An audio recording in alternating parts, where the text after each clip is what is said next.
If Black History Month is not viable, then wind does not carry the seeds and drop them on fertile ground.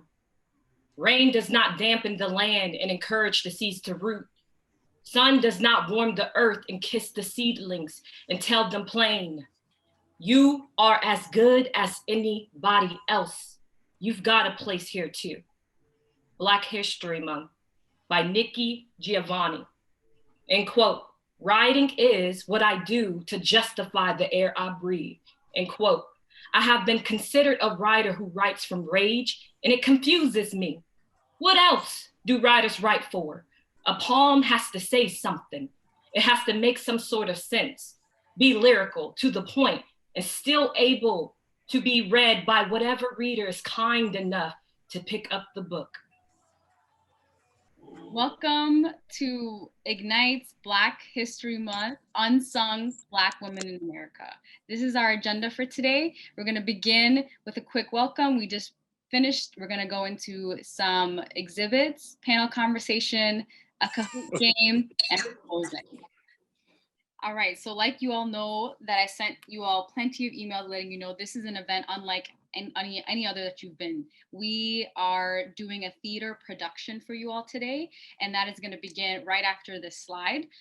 The structure of this is that we won't go into breakout rooms. What we will do is we're going to have two exhibits, one that focuses on the time period from abolition to suffrage, and another that focuses on the time period from suffrage to civil rights to Black Lives Matter into now.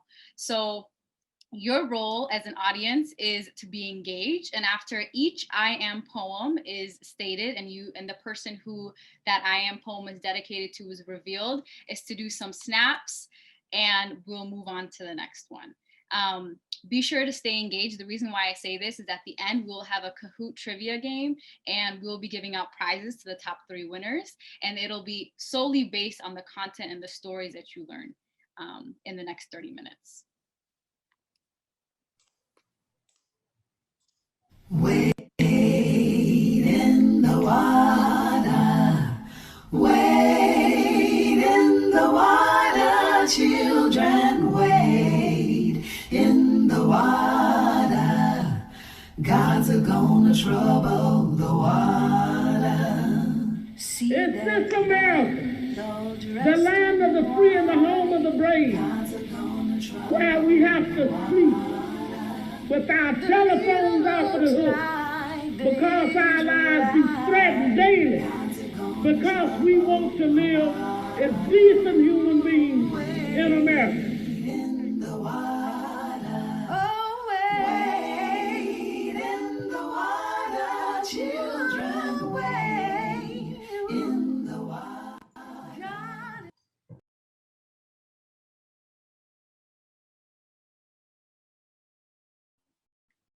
What shall we tell our children who are Black? What shall we tell our children who are white? What shall we tell our children of every race and hue? For all children are the children of all of us, and all of us bear responsibility for all children. What shall we tell them?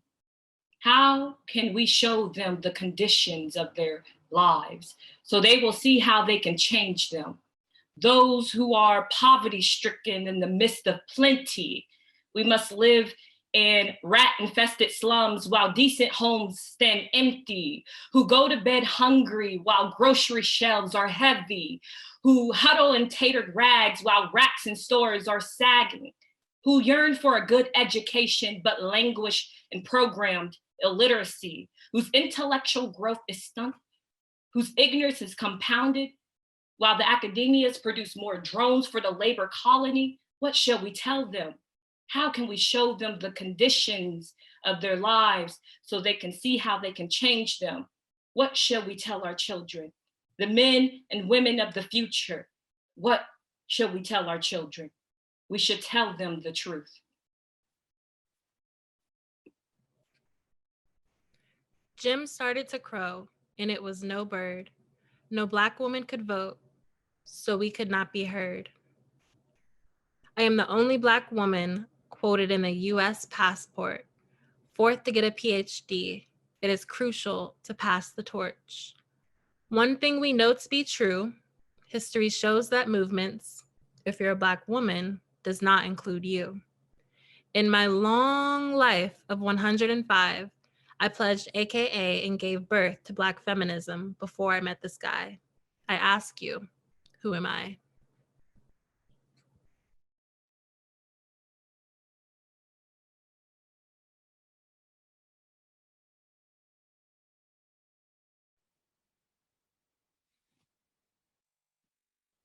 West Africa, you were my land. Before the ships came sailing and stole me from your hand. I was about 8 years old. I remember that day. I was sea sink and chained down. There was no sounds of children at play. Slavery might have had my foot, but my mind created the first published Black poetry book. While George Washington praised my work, I didn't need a white man's validation to know my worth. This publication might have set me free, but there would be years to come before the end of slavery. In my short life of 31, not 35, I had a high school in Texas named after me after I met the angels in the sky. I ask you, who am I?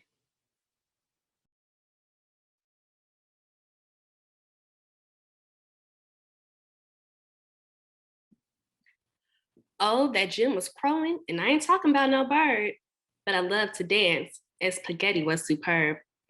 I had an ache one day and just knew it was more, but there weren't many hospitals that let Blacks at the door. John Hopkins welcomed me in, but I didn't know they were up to no good. I was an experiment, and they didn't give a darn about my livelihood. They waited for me to die so they could steal my cells with an escape. They don't call it Black girl magic for nothing. These cells could recreate. But they didn't ask my family's consent when they published my medical records and sold my DNA, and my family got not 1 cent. In my short life of 31, not 35, with absolutely nothing to show for it, my cells became the foundation of modern medicine after I met the angels in the sky. I ask you, who am I?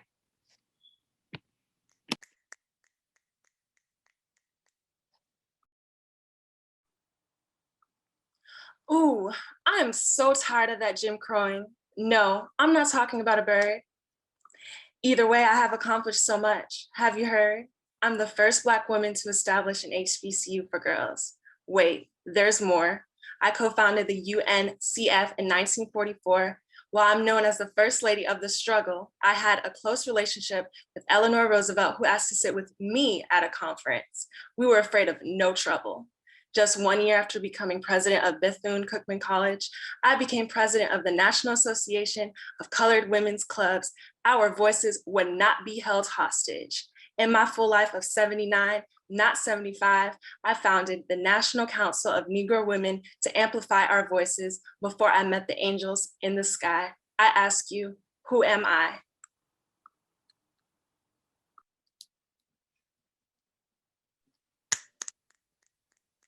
Ooh, there was something crowing, but it wasn't Jim.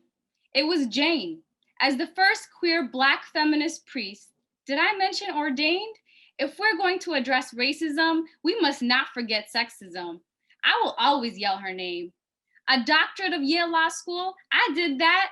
Big queer and first Black, that's big facts. Y'all ready for this long list? Sit back and relax. I was a lawyer for civil and women's rights. I had long days and many fights. RBG named me co-author of a brief on gender discrimination because who knew better than a Black queer woman in this nation? JFK appointment to serve on the Presidential Commission on the Status of Women. He knew I was going to go in there and galvanize some attention. Residential college at Yale, named after me, did I mention? In my full life of 74, not 75, my home was designated as a National Historic Landmark after I met the angels in the sky. I asked you, who am I?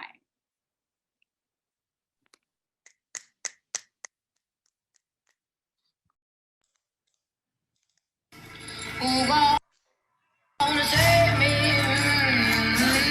Break every chain. Let me say this to the Black women, the Black girls, this is our moment. Running like I know they're coming for me. I'm about to spill it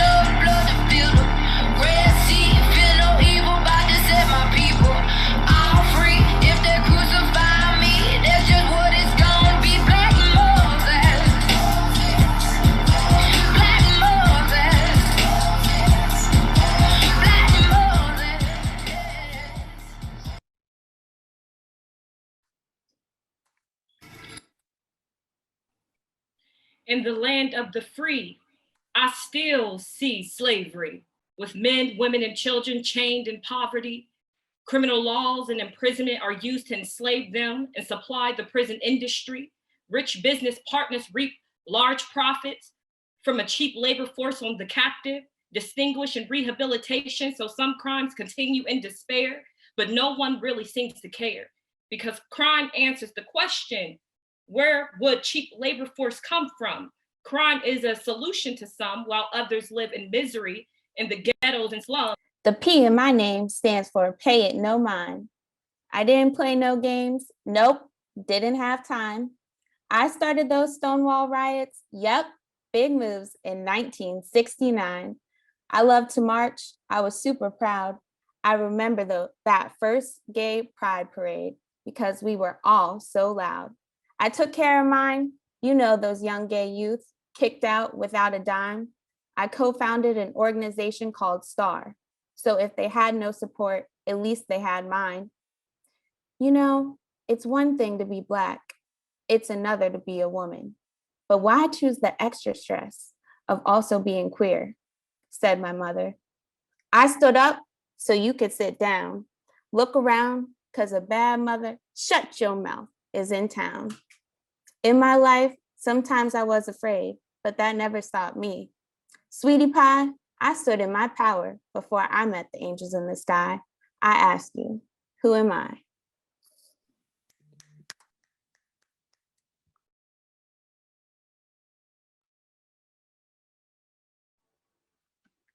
Y'all thought it was Rosa who first refused to get up and move her feet? No, no, baby. The truth I seek. I was 15 at the time when they dragged me off that bus and handcuffed me. As a Black child, they didn't see the youth in me. And as they always do, threw me into an adult jail trying to reinforce my misery. Misery of what, you dare ask? My brother, my sister, being Black in America is a mighty big task. In that, I put my feet to the ground. I was never scared of a wolf huffing and puffing around because you can't blow a house that is already down. In my full life, my, oh my, I testified before the Supreme Court to overturn segregation before I met the angels in the sky. I ask you, who am I?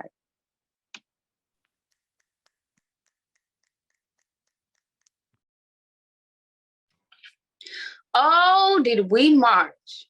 Oh, did we sing? All we ever asked of America is to be true to what you said on the paper, said Dr. King. You see, I was the first African American to be elected to state senate.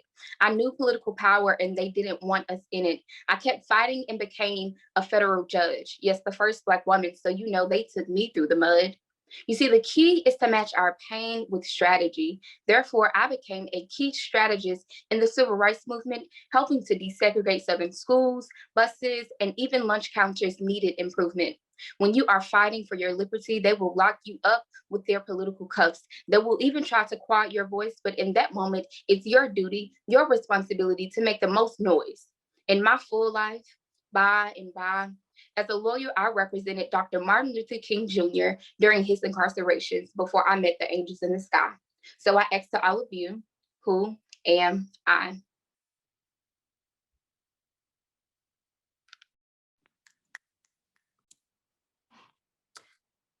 Who said young people can't lead? I'm tired of all these assumptions about me. I'll have you. Not only did I start young, I can outlead any older person, even when my journey had just begun. You know what makes a great leader? Affliction. When you get tired of being afflicted, you'll stand in your conviction.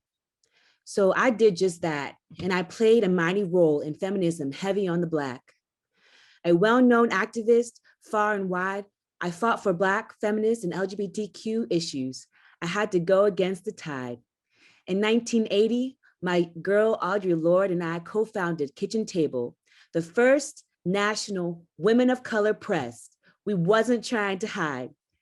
But if you hid, we would seek and find, and print in our press ran by. And for women of color who had time, you know that analytical approach called intersectionality? Well, me and my homegirls coined it as identity politics because that was our reality. We are the trailblazers of progressive activism, and that's the realm of factuality, which must be distinguished from the realm of the imagination. In my full life, young and wise, I was the first African-American DA and first female mayor of the city of Albany. Before I met the angels in the sky, I ask you, who am I?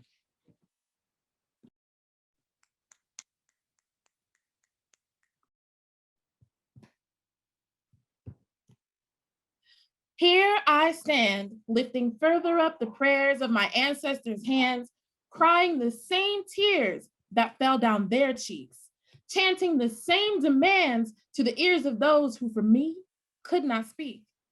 Speak out against racism, bigotry, fascism, sexism, genderism, ageism, and any other ism that leaves us without a seat at a table where decisions are being made on whether or not we get to eat, or even who's going to hold police accountable for their brutality. You see, they have their foot on our necks and we can't breathe. I tell them I can't breathe, and still they suffocate me. Unless you have been oppressed, you lack a sense of urgency, but the state of racism in this country is a national emergency. You see, in 1998, the Board of Education in Alabama State, by 216 votes, I lost. I had to ask myself, what was this fight for liberation going to cost? In 2002, I ran for the Alabama House of Reps and lost by 138 votes in the runoff. But I didn't give up. And that's what's key. That's how you conquer defeat and take hold of victory. I am the co-founder of Black Voters Matter, and either you stand and speak or remain complicit. I hope you choose not the latter. In my current life, as I sit on my porch, I received the 2010 White House Champion of Change Award. And to you all, I pass the torch. I ask you, who am I?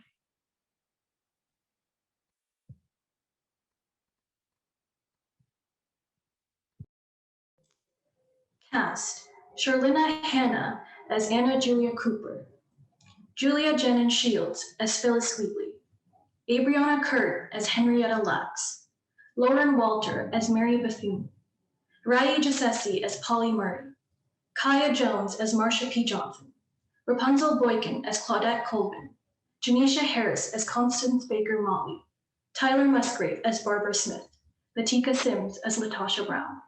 Crew: Tiara Stewart, Creative Director, Sydney Drake, Writing and Research Director, Dashani Salon, Art and Design Director, Rai Jasesi, Production Manager, Shay Franco Clausen, Sound Tech.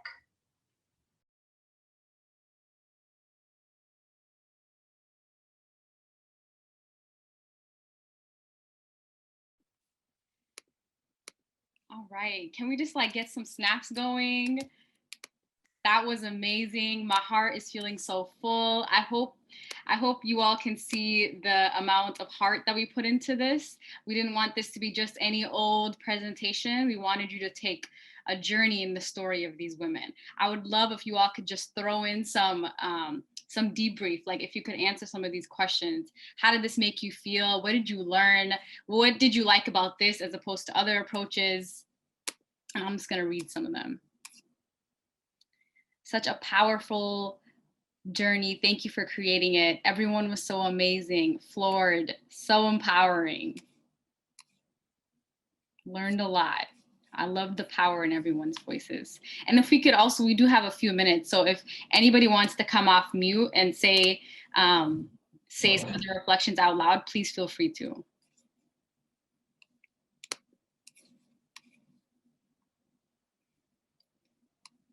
Fire attended 18 BHM Zooms, and this has been clear in a way that most engaging and best energy and strength. Wow, thank you.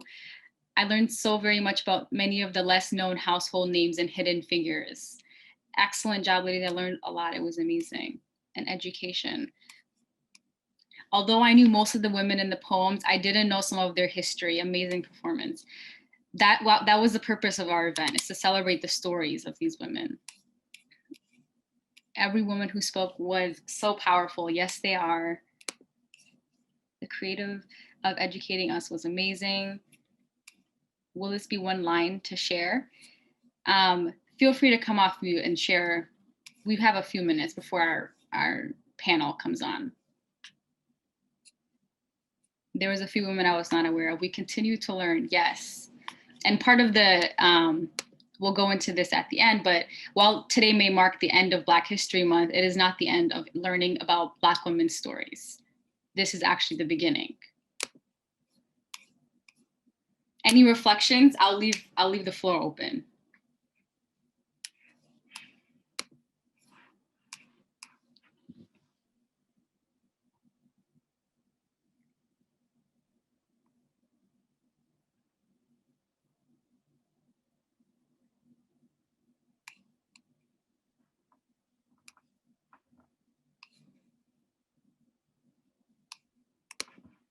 Right, I want to quickly just shout out all the fellows who came in, not really knowing what they were getting themselves into. And then was like, wait, I got to do spoken words. For some who have never done this before, and then for others, this might come as second nature, but you couldn't tell who who in their effort to perform and bring life to these people that we should know their names. And so I just want to shout out all the fellows. And I felt like y'all all brought such a unique voice and really channeled the energy of these people who we're trying to honor and continue to honor. And that is exactly what Latika said as we pass the torch over. So shout out to the fellows who joined us and brought this to life.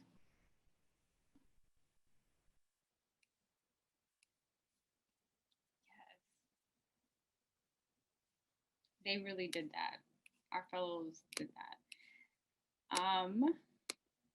Are there any other reflections before we transition into our panel? I see Councilwoman Kendra Brooks is with us. We're so excited to have you. Hashtag assimilation is not required. Love that.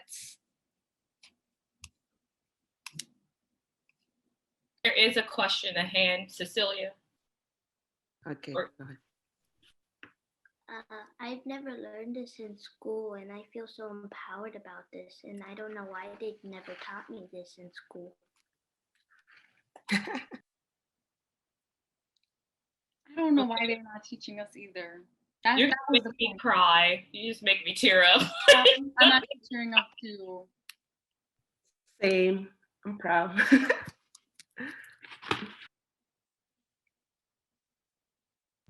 You're all killing it, by the way. I'm super inspired. I didn't learn about these women in school either. Mm-hmm.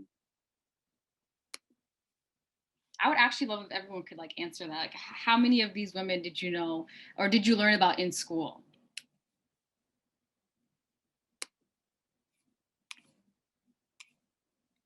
Two, I only knew a handful. Zero, only one or two. Zero, maybe one. Maybe two or three, not until college. One or two, not a single one. Only a couple. Wow. It looks like the highest is about 3. We celebrated 10 women here today. And again, this is just a handful of the unsung Black women in our history.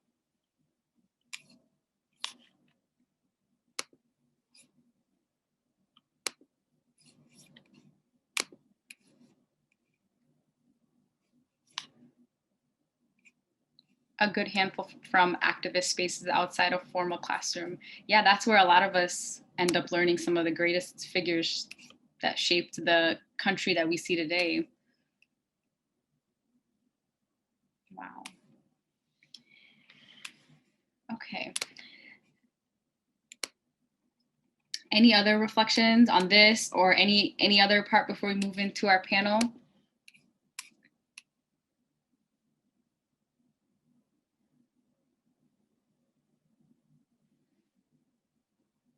This is more than just learning application. No other reflections?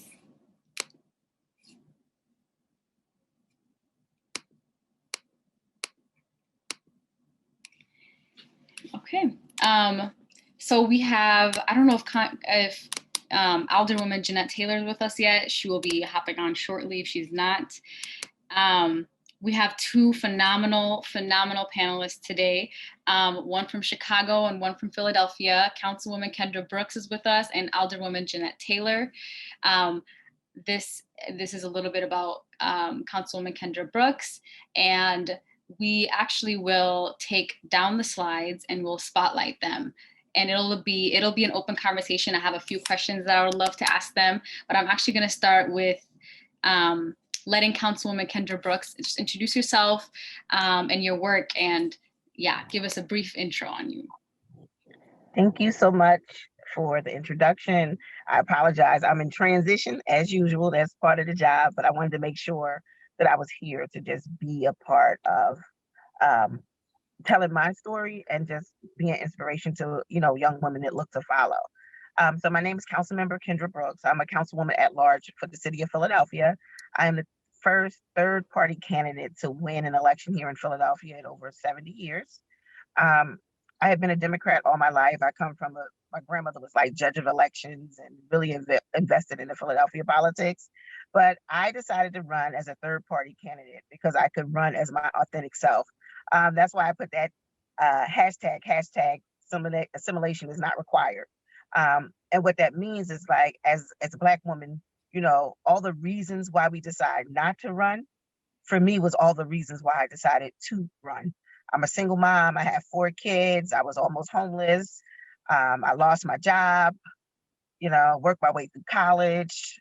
I was a certified nursing assistant, a member of 1199C. But my story got extremely interesting when I fought to save my local elementary school from becoming a charter. And it wasn't my fight alone. It was my fight with other moms like me from our community coming together to fight a battle that everyone told us that we couldn't win. But in the midst of that battle, I think that was 30 days. In those same 30 days, my house went up for sheriff sale, and I lost the house that I worked to buy, which kind of started the other spiral towards, near homelessness. So my run for public offices was more about I can, and if I can, that means you can. And when I say I can be a public official and still be authentically, the woman that I am, and don't have to hide parts of me, because my fight is about fighting for people, whether it's public education, whether it's housing. My primary focus has been on housing here in the city, education, gun violence. I started an organization in my community called Stand Up Nice Sound because there was a lot of gun violence happening in our community. And, I knew all the people involved. I knew the people that were getting killed, and I knew the people who were the shooters because I've worked in the school for so long, and I have 4 daughters ranging from the age of 30 to 12. So my investment in my neighborhood school has been great because I've been there a lifetime. So yeah, that's kind of who I am, how I got into politics, how the working family approached me to run this race.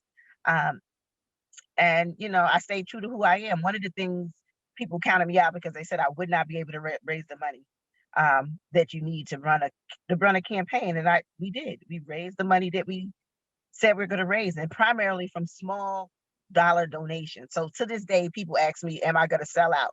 I'm like, sell out to who? Tamika and them that threw me a fish fry? Like, that's not what selling out looks like for me, because I haven't had to, because the investment in my campaign and the investment in me came from people in my neighborhood, in my community, who believe that I am someone that will listen to their voices and fight for them in city government. And I have been committed to that. And that is, why I'm here. And I will continue to be here as long as the people want me here. Thank you so much, Councilwoman. We have Alderwoman Jeanette Taylor with us. If you could also just introduce yourself and your work, and then we'll get into questions. So good afternoon, ladies. I am Alderwoman Jeanette Taylor. I have the privilege of representing the communities of Back of the Yard, New City, Inglewood, Woodlawn, and Washington Park on the south side of Chicago. I come from a community organizer. I am not a politician by any chance. Politicians only come out when they looking for your vote. I'm at the doors all the time. Politicians don't take care of their constituents and give them their personal cell number. I do. Politicians don't care about anything really, honestly, that has nothing to do with money. And for me, I say that me and the people that I work for, they are my coworkers. They're not my staff. They work for the constituents of the 20th Ward. We're a bunch of nobodies willing to help anybody because everybody is somebody. And so that's how I operate. I was on the local school council in Chicago for 23 years.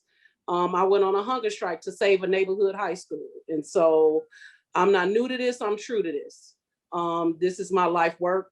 It has not been easy because usually women of color, especially Black women, are made the downfall, but we change elections. We're changing the dynamics in politics altogether. We CEOs and BEOs, and we still come home and cook and take care of our families. And so just like every woman on this video, I am every woman. Thank you, thank you.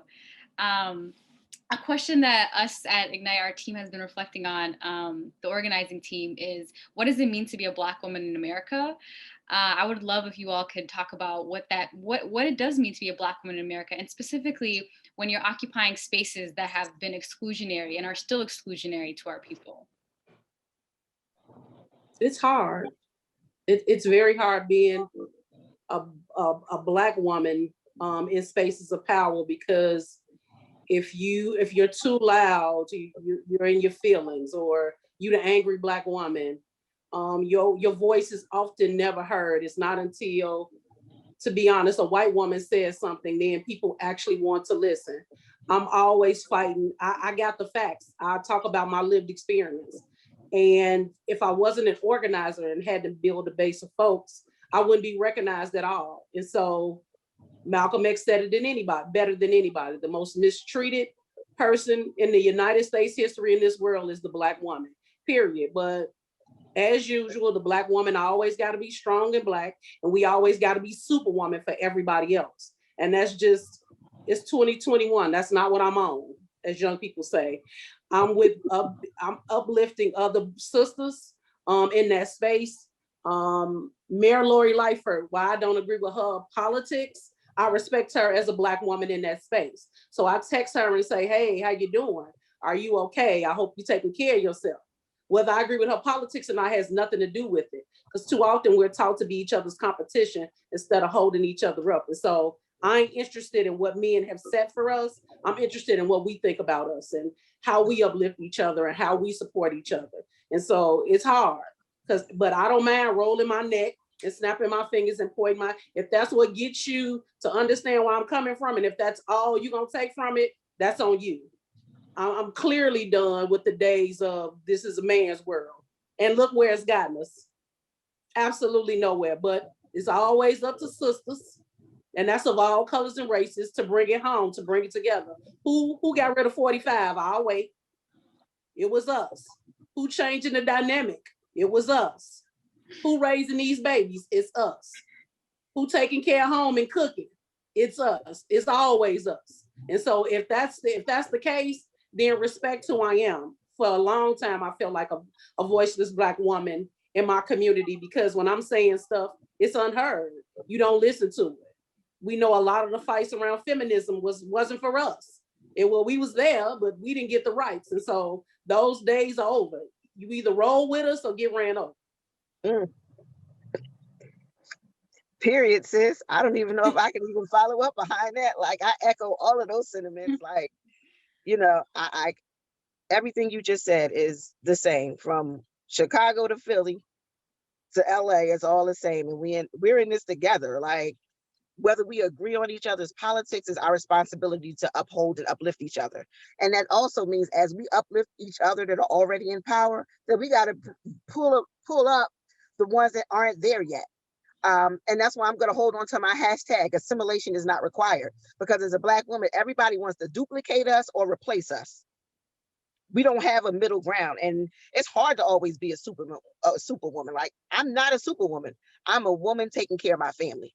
and taking care of my community. And just because we may seem to do it better, I have to cry sometimes. That's real. And when them tears fall, the mouth gets reckless, right? Because that's what we're taught. Like, we have to fight back. And a lot of the fight back that I have seen has been against systems. The systems that were designed to oppress, you know, not just Black people, but just people. Like, if you're not rich and you're not white, you don't have a win in this system. So, sometimes people try to discredit when a Black woman talks about unifying and what it means to be unified in a fight. But the reality is, the longer they can keep us divided, the more they can steal our power. And we cannot be afraid to step in spaces and be authentically who we are. For too long and for generations, you can't wear your hair wrapped. Your hair had to be straight. You can't do this. You can't do that. You can't. I came from the movement too, sis. So I like sweatshirts. I think the last council session in the summer, I wore my Philly T-shirt that said "Join." Right? All Philly girls know what a join is. Like, it's nothing wrong with that.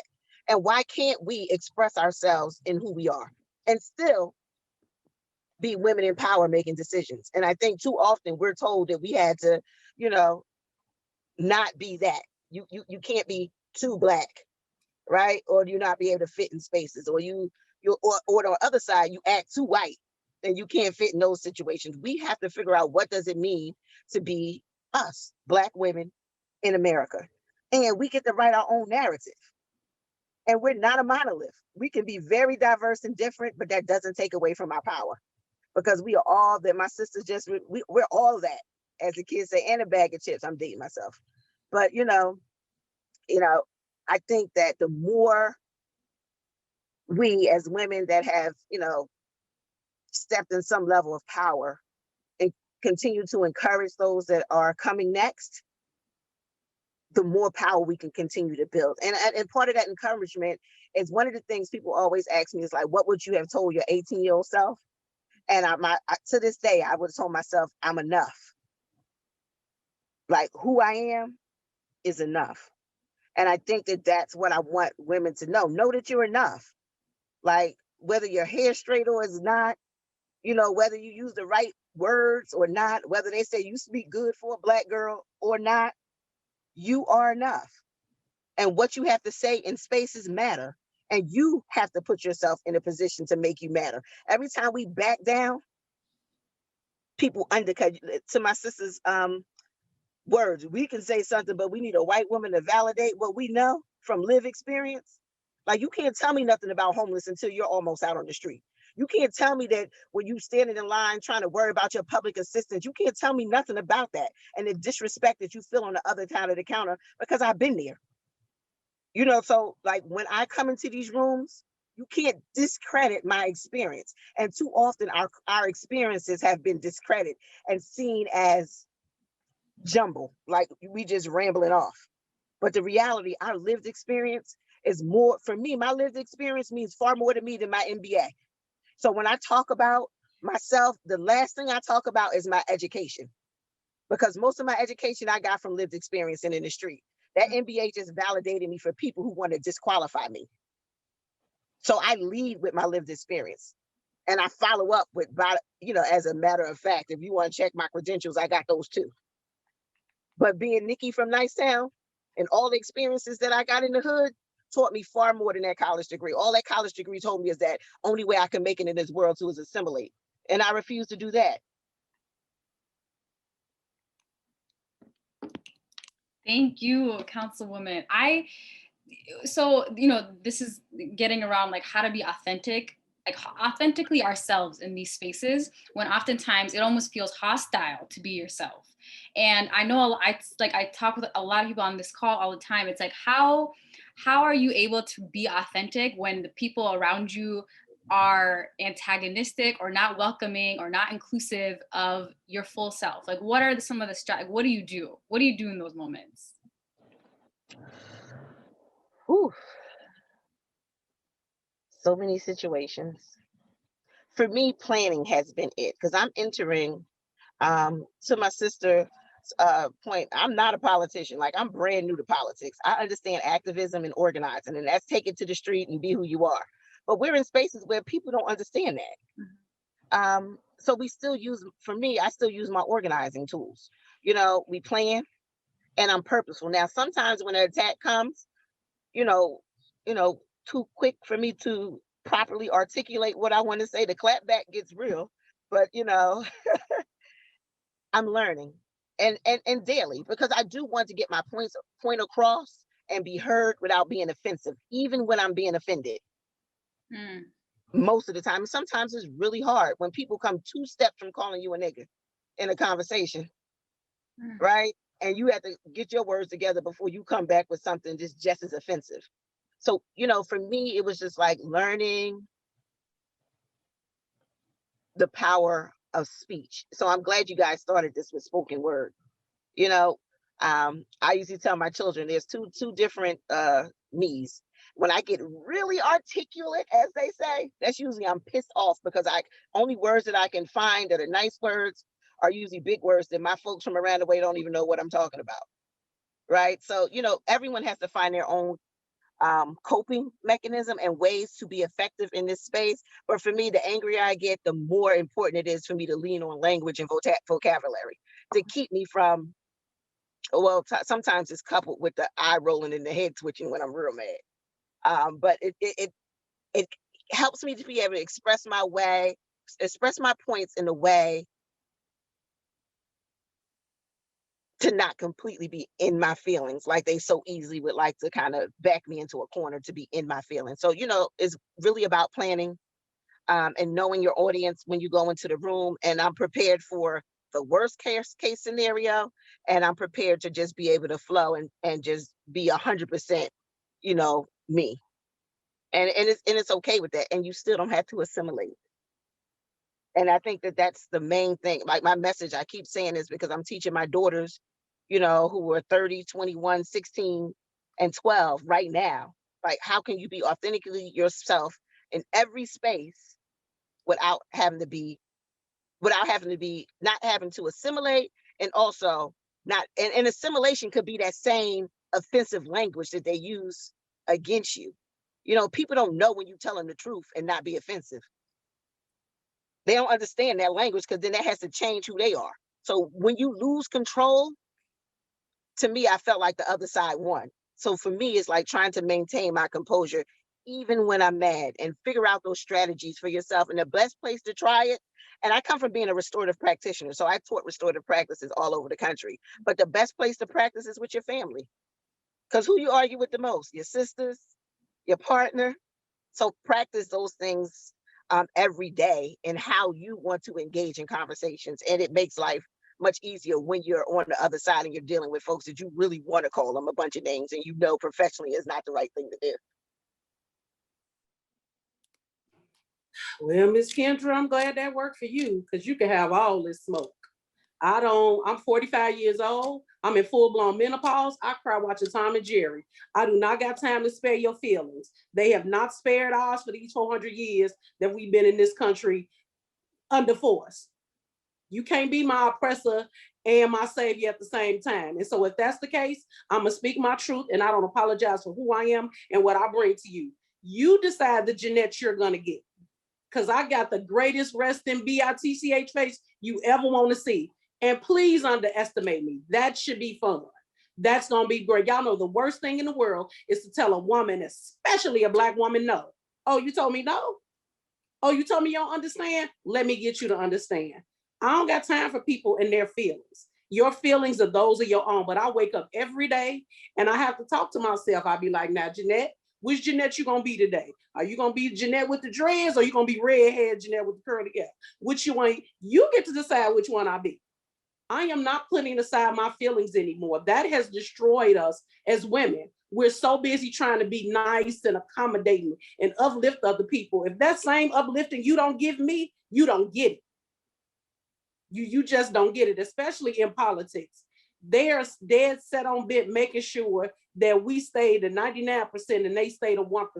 So if that's your case, it's no use of me giving my love and my sympathy and I can't empathize with you, because you don't care from the get-go. And since that's the way you feel, this how we gonna do it. This is what's gonna happen.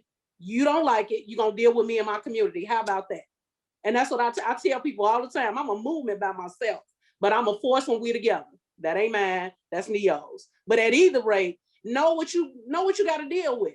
It's why we organize. This is why we organize around with the community. It's why I give my community a seat at the table, because I know for a matter of fact, when they come for me, they coming for all of us. And that's just not no smoke they want in this city.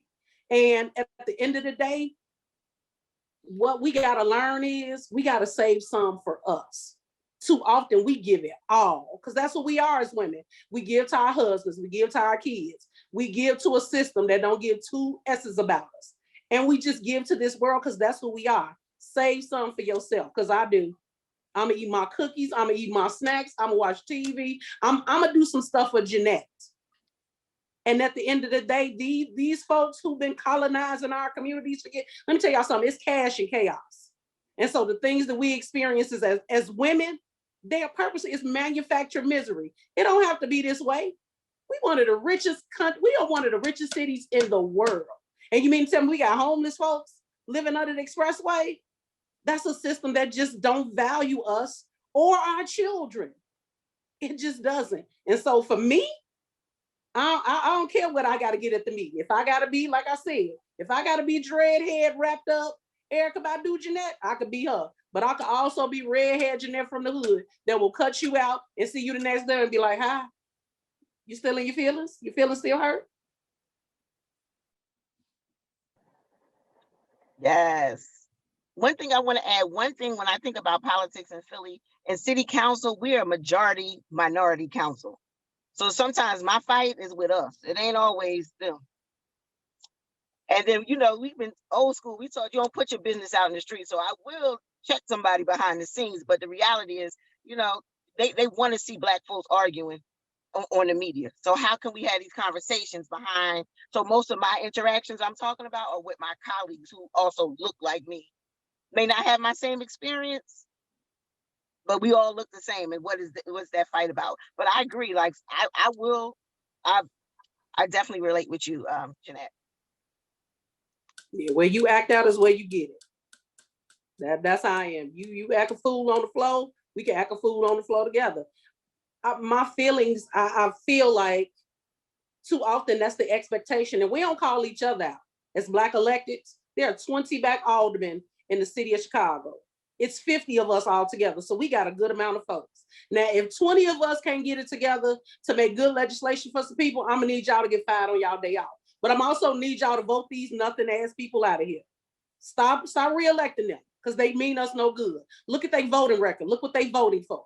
You got people who voted to bring the National Guards here when we were having those riots. So people who are trained to kill, you would bring them to the community for somebody who's stealing food because they're hungry or because they family need it. It's something wrong with us. But we don't check each other often. Well, y'all don't, because I do.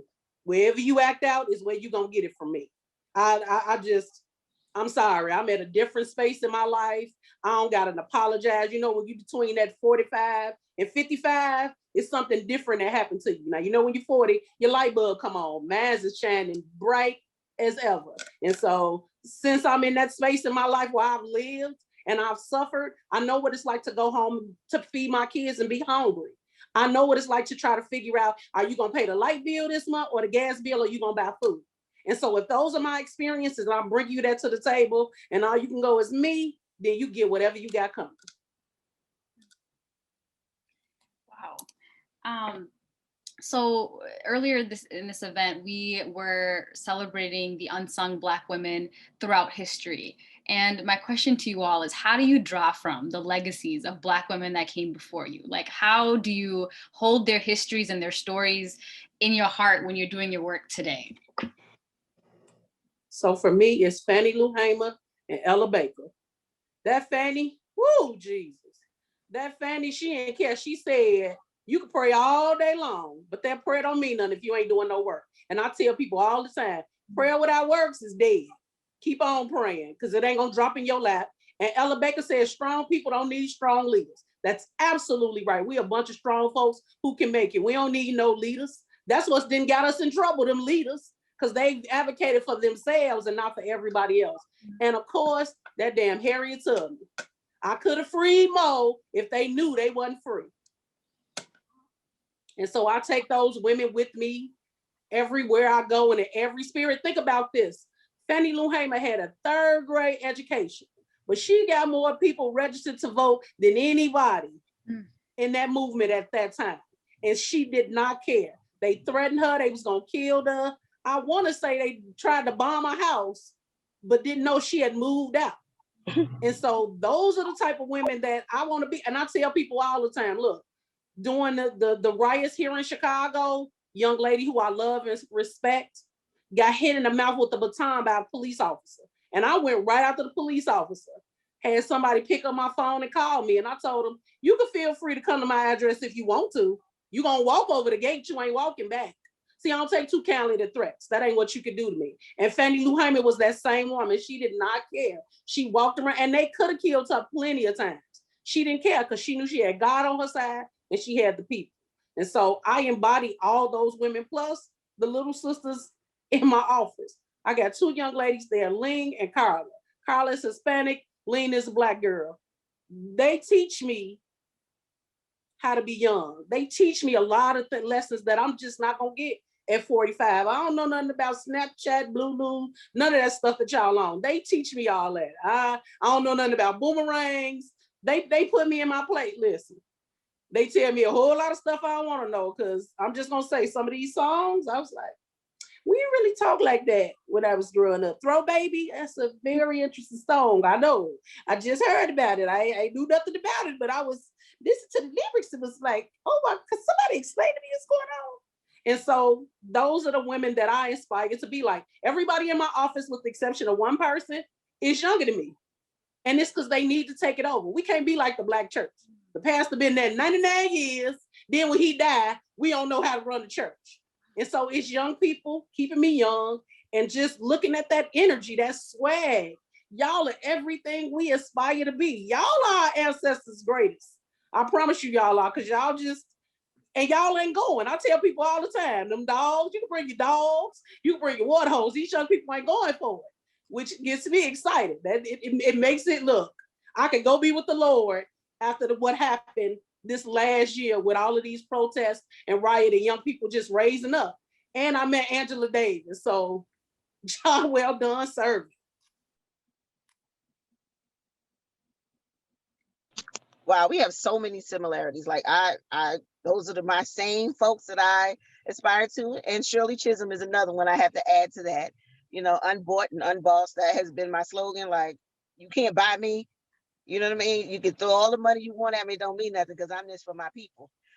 So I'm so excited. And I agree, like, as I reflect back on all of those women that give me the energy to be who I am in this space, I'm also always grounded by young folks from the movement here in Philadelphia and my own daughters. Like I said, I got 4 daughters and 1 adopted. My oldest daughter is 30. My 21-year-old, they keep me connected. I always been like, you know, Girl Scout mom, cookie mom, cheer mom. So I have a bunch of women around me all the time. And me being great is because I make sure that they're great too. And they push me to be better. When I be like, I ain't with none of this, my daughters are the ones who, they might say I'm the wind beneath their wings, but they the ones who've gotten me this far. Like, if it had not been for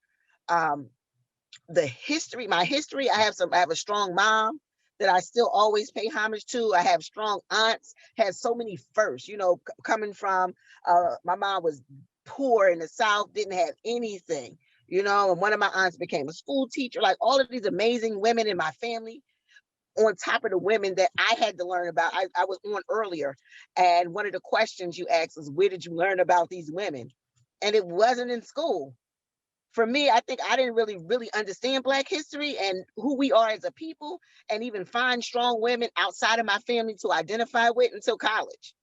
And for me, that's unacceptable because my kids go to school right now ready. I done got in arguments with the teacher because my 16-year-old, when she was in 3rd grade, she told her teacher that,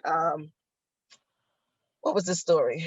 Susan B. Anthony. So they got into a whole debate about Susan B. Anthony, and she wanted to understand why no one talks about the Black women that were involved in the suffrage movement that was pushed behind the corner. And then they would have called me. I was like, well, did she lie? Like, don't call me unless she's not telling the truth. Now, just because she done said something that you need to go look up, you're not going to discredit these young babies. So we got to make sure that, you know, the ancestors and in the future is helping us ride through these politics. Because they, like you said, these kids ain't scared. These kids are taken to the street and call me on mine. Even when I think that I'm doing something, my kids will check me in my house. If I didn't say the right thing on the call, my daughter's sitting right there. What you say about police in school? You know, so we're in this together. Like the strength of Black women, we hear and we kind of sit on the strength of our ancestors, but we also have to embody our bodies that have, you know, create a new generation of folks that ain't scared. Because these kids aren't scared of a thing. And it's our job to support them with the legislation and usher them into these spaces, because I don't want to be here forever. That's another reason they can't pull no politics on me, because I want to enjoy my grandchildren.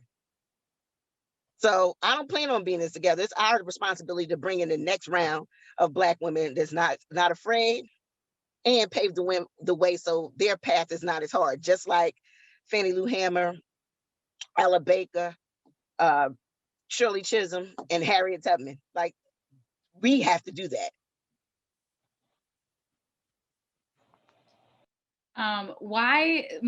One question that I had is, why is it important to run for office, even when we know that we're going to be presented with such hostility to who we are, ourselves? Like, sometimes, like you all know, our hair, we can't even show up to the workplace with our curly hair without being discriminated against. What I know you do, Alderwoman. I do too. But what is your, like, why should young women still run for office? Why should Black women still run for office, even when presented with all of these challenges? Because we're still breaking ceilings. We're breaking our own glass ceilings, right? Mm-hmm. And the only way we can do it is just do it. When they tell you no, what does no mean to a woman? Nothing. You can't tell me no. I'm gonna do this, and I'm walking in here with my locks, my afro. You know, if I want to wear my dashiki on the council floor, I damn sure will. If I want to wear my t-shirt to say Jones and my sneakers, I will. You know, and I think that as we're, like, one thing I said, like, young folks ain't scared. Like this next generation is not afraid, but I want them to not be afraid to be Black. Like, be 100% authentically whatever your Blackness look like. Everybody, does not mean that your hair has to be natural for you to be considered Black. It could be your style, it could be or just saying that you're Black, or represent where you from. Listen, I ran my campaign and I kept saying that I was from Nicetown. All of a sudden, people were like, oh, I'm from Nicetown too. I'm like, you are? You've been here all this time. You ain't never, not one time, rep where I'm from, or being from North Philly. You know what I mean? Now that North Philly is fancy, now people want to claim it. But when I say North Philly, I'm talking about old North Philly. You know, I'm from the streets, and I think that for me to be able to do that, it's like I made it okay for other people to do so. And I was about to say it, no, that's messed up. That we can't be who we are and represent who we from. Why we gotta lie about who we from, where we're from, to be a part of a system that wasn't designed for us anyway? So I encourage women to run, Black women to run, young women to run, because it's up to us to change the system on what it means to be a politician, or to be successful, or to be a representative from your community. And I think we have to change it by running as who we are. If your hair is purple and green, do it. Okay. Make that your background colors for your literature and push it. But the main thing, you got to be about the people. You know what I mean? Most of the folks that I'm still connected to are my folks from Nicetown, from North Philly. Like, those are the folks I can still call up and they got my back. When I need, now COVID changed that, but when we need people on that floor, I'm calling the people from right away. I need y'all to show up down here, and they're going to show up. And I think that that's back to my hashtag, assimilation is not required. Too often, like, the more education we get, the more we told that it's not okay to walk in our Blackness. We just talk about it in theory. You know, oh, I stand for everything Black. Not when you ain't doing the right thing. I'm gonna let you know, sis, that ain't what we doing. And I think that we have to encourage the next generation that all that power and the fearlessness that they carry, we need to make sure they're carrying it in every room. And running for office is one of the ways for your issues to be heard, and for your presence to be recognized. I think right here in Philly in our city council, we have two of the youngest council members to be elected in city council, I think, and they're both in their early 30s. And I still learn from them because they at the school. I'd be like, well, what is that? Because I got kids in their 30s. So I think it's important that, as we're breaking ceilings in our own generation, myself and the elder woman, we have to make sure that we're encouraging the next generation of folks to do so. And we talk about folks that's sitting there, ain't doing what they supposed to do. Run against them. What do you have to lose? And like I said, I know so many young folks can promote a party and raise $25,000. That's the same energy you need to run an election. Put all those things together, organize, and win. Run as who you are. And for me, I put all my business on the record. So please don't come with no foolishness about my kids' fathers being felons. Okay, it wasn't me. Right? I put that out there. But guess what? Other women who's been through what I've been through understood exactly what I mean. Brothers who'd served time, they was like, oh, that's what's up. Like, you don't have to change who you are. And like I said, anything I thought they were going to be able to pull up against me, it was public information. Please bring it up so I can explain to you why this would be better while I'm writing legislation to make sure we fix our current incarceration system and make sure reentry is a priority. And when people come home from jail, they have access to jobs, housing, and the ability to take care of their family. So please don't count me out because I understand it, but count me in because I do. And I think that young folks need to think about that. Don't worry about all the things that you've been homeless, you came up in foster care, whatever. Those are the things, that's why we need you there, because you can tell us exactly what the system is about. And we can't allow our mouths to be shut and to be silenced just because we have a story. Own your story and run on that.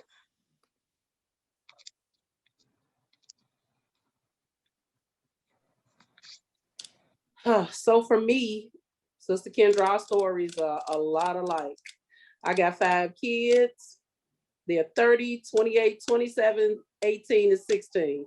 I got a grandbaby. My banana is 5. I've been married 3 times and I get married 3 more times. At the end of the day, I get to decide and make those decisions for me.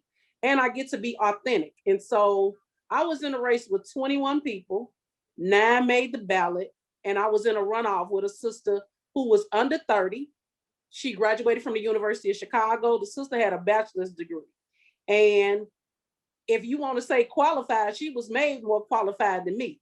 The difference between me and her is I never ran from my life experience and I was true to myself. You could be true. Ain't no use to being true to others if you can't be true to yourself. And so that entire time that I knocked doors, and believe you me, I'm a fat girl. I knocked about 200 doors a day. It was not easy. It was hard. People want you to look a certain way. They want you to say a certain thing. And I just wasn't going to be that person. Everybody write this down. We are the leaders we've been waiting on. We are the leaders we've been waiting on. We need your empathy and your love in those spaces. What's wrong with government is it ain't got love for nobody. None of us. It ain't got a love for nothing but money. And so we need to be in those spaces to tell our stories, to tell how we struggle, to tell what it's like to be in a school where you're the only Black child in, to be in a room with a bunch of people with master's and bachelor's degree, and you got to teach them what young people really need. Making sure that young people and people all together are at the table. They making this, listen, I always used to say, I ain't never want to get into politics, but politics is getting into all of us because it decides what we do and when we do. One of the things I hate so much is this unrealistic thing about how your life. They tell you by the time you're 30, you should be married. You should have a house. You should have a bunch of babies. I should do nothing but live and die. That's what I should do. And you should mind the business that pay you. And definitely it ain't worried about me. I'm so tired of people who don't got coochies making decisions about mine. That's why y'all need to be in those spaces. Yes, I said coochie. That's as nice as it's gonna get. People making this, whether I should have an abortion or not, that ain't your business. That's not your place. This is my body, or what I wear gives the person the right to rape me. If I came outside in my drawers, you better not touch me or you're going to get this work. And so that's why y'all need to be in those spaces, because we have let men, and I don't got nothing against men, I love them all day long. I'm going to marry one in a couple of months. And if he act up, I'm going to marry another one. But at the end of the day, we need to be in those spaces to say, that's not what women really feel. That's not what women really think. That's not what a woman needs. Like the thought that we got schools that don't provide tampons and maxi pads is a travesty.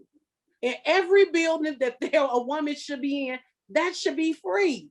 But who tells that to a man? Who tells that to people making decisions? Look at all the legislation they done made that's just out of this world. Just, you can't believe it. You decide when I'm gonna get a breast exam. These ain't your titties, they mine. I decide when they go in the machine, not you. How big or small they are, they mine. You can't dictate to me I need to get some more. How big my butt is ain't for you to, ain't your business. Don't touch me.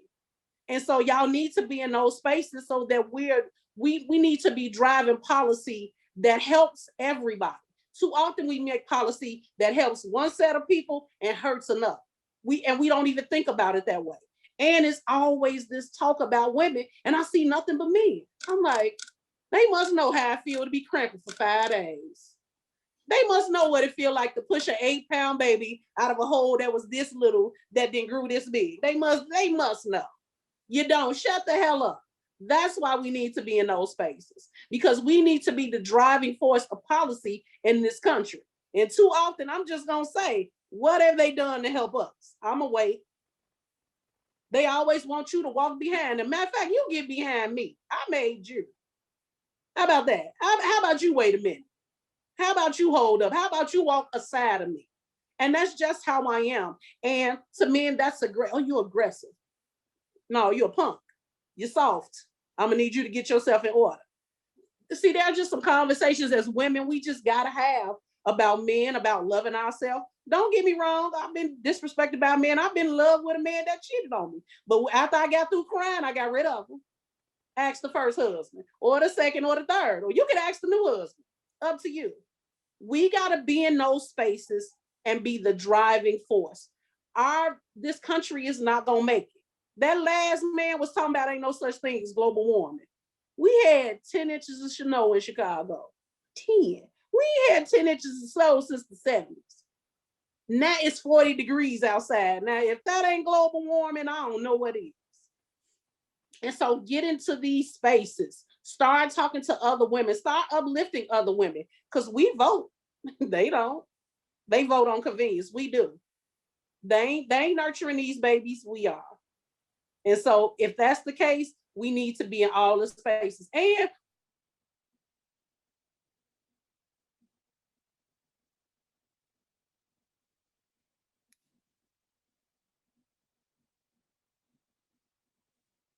I think you're covering your mic.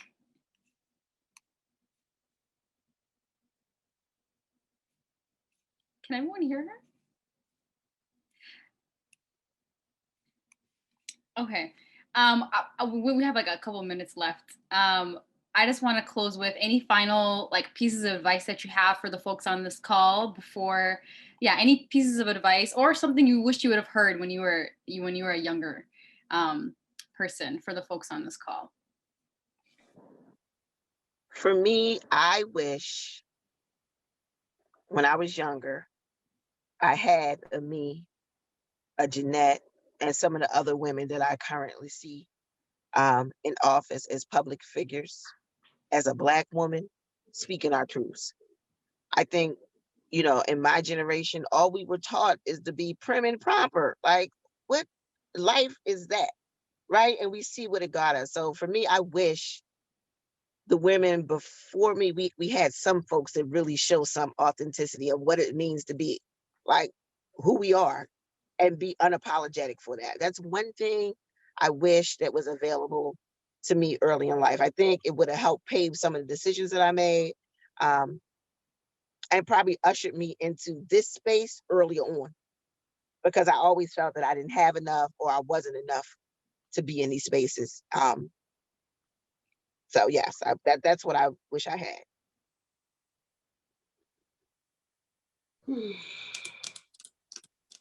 I wouldn't change the path that I've taken, because I don't know that I would be here had I not went through all of those things that happened in my life. And this was never, you know how you when you're younger, you think of things you wanted to be when you grow up. Guess what I said I wanted to do? Be a mother and a wife. That's all I ever wanted to be. So anything else that happens for me is sprinkles and frosting. It was nothing. What I wish I would have been given was the opportunity to grow in a way where I wasn't worried about what I looked like, how straight my hair was, wearing glasses, if my teeth was white or they were straight. I didn't know I was fat until I was third grade in high school, because that's not nothing I was called in my house. I've been thick my whole life. I wish I would have learned early on just to accept me and not be worried about what type of box people want to put you in. I'm glad that I couldn't, I don't think I could have been a politician before I was 40, because I don't know if I was humble enough. You got to be humble to be in this work, because they give you everything. I could go in a place and they realize me, they roll out the red carpet for me. And everybody got a price. I'm just gonna tell y'all that we all could be bought. I don't care what you say, we all got a price. They just can't afford me or Miss Kendra. That's what that is. They don't got enough. And that's for a whole lot of women. So we always say, I can't be bought. I can, you just ain't got enough. And it ain't worth me not sleeping at night. See, unlike other folks, I rest. I sleep well at night, knowing I'm done right by the people in my community, by the people I'm paid to represent, by the people who I just come across in every day, who pick up the phone and call me and say, hey, I need your help. And I help them figure it out. That makes me a better person. That's what I wish I would have got early on. We taught this crabs in a barrel.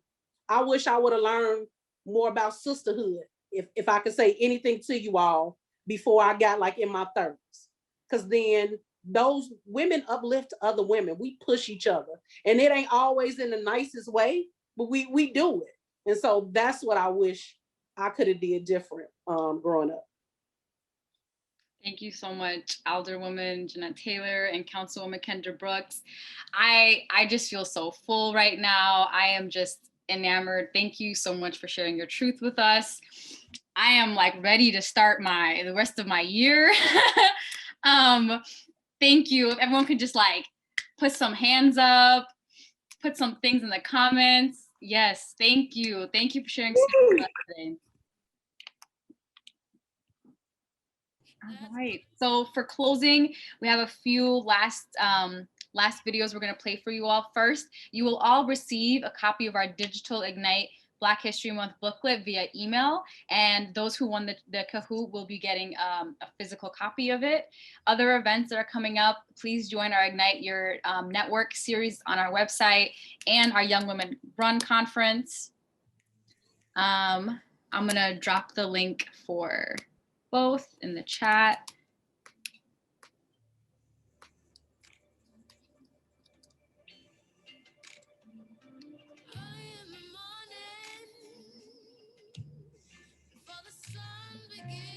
All right, and then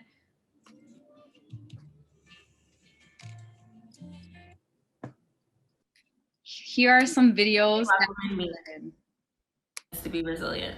In 1972, Shirley Chisholm said, if they don't give you a seat at the table, bring a folding chair. Throughout history, Black women have been taking matters into our own hands, and for that, we are the epitome of resiliency.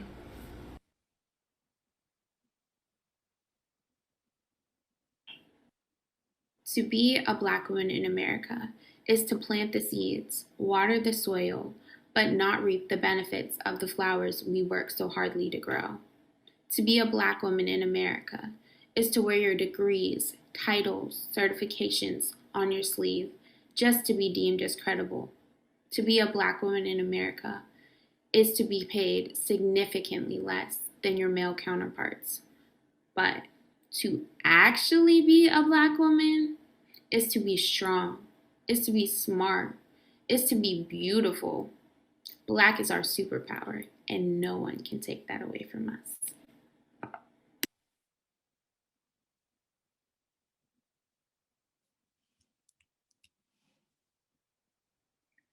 To be a Black woman in America is to be criticized. And in the face of it all, to be a Black woman in America is to be resilient, to be dynamic, to be confident, to be ambitious, vulnerable, powerful, courageous, and unapologetically Black. To me, to be a Black woman in America is to be immensely proud.